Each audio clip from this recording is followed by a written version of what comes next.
As we delve deeper into the elaborate world of ancient Egyptian beard care, it's fascinating to discover that the act of grooming wasn't confined to the pharaohs alone. In fact, even the common folk had their own set of grooming practices, though they might not have been as extravagant or divine as the royal ones.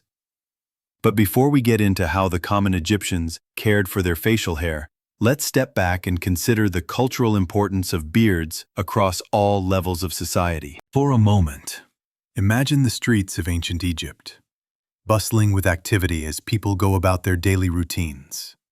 You'd see men of various classes walking along, each with their own style of beard, some scruffy and rough, while others, perhaps wealthier, sported perfectly sculpted facial hair. It wasn't just about keeping clean. The act of maintaining a beard was a reflection of one's status and identity. A well-groomed beard, for anyone, was a sign of respectability and self-discipline. But there were also beards of a more practical nature, not just the elegant and divine ones worn by the elite. The typical Egyptian commoner, often a farmer, artisan, or merchant, had to be resourceful.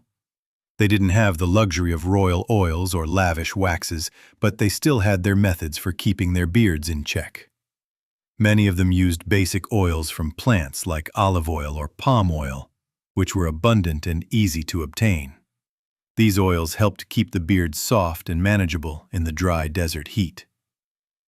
These simpler oils didn't have the same intense fragrance as those used by the elite, but they served their purpose, keeping the beard healthy and free from dryness or damage.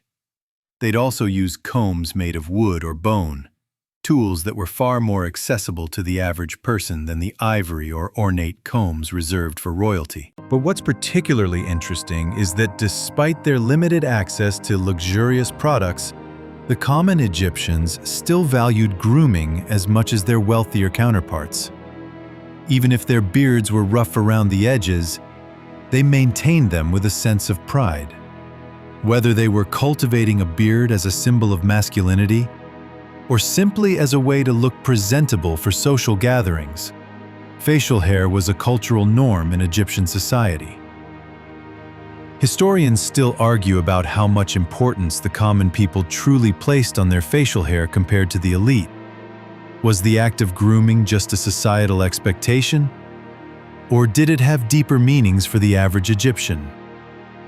Whatever the case, it's clear that, for both the upper and lower classes, beards were part of an identity that tied them to the greater fabric of Egyptian society. But as we move from the common people to the elite, we see that the royal beards were not just about appearance, they were about power, divinity, and immortality. So let's pause for a moment and appreciate the sheer level of extravagance that went into the grooming rituals of Egypt's pharaohs.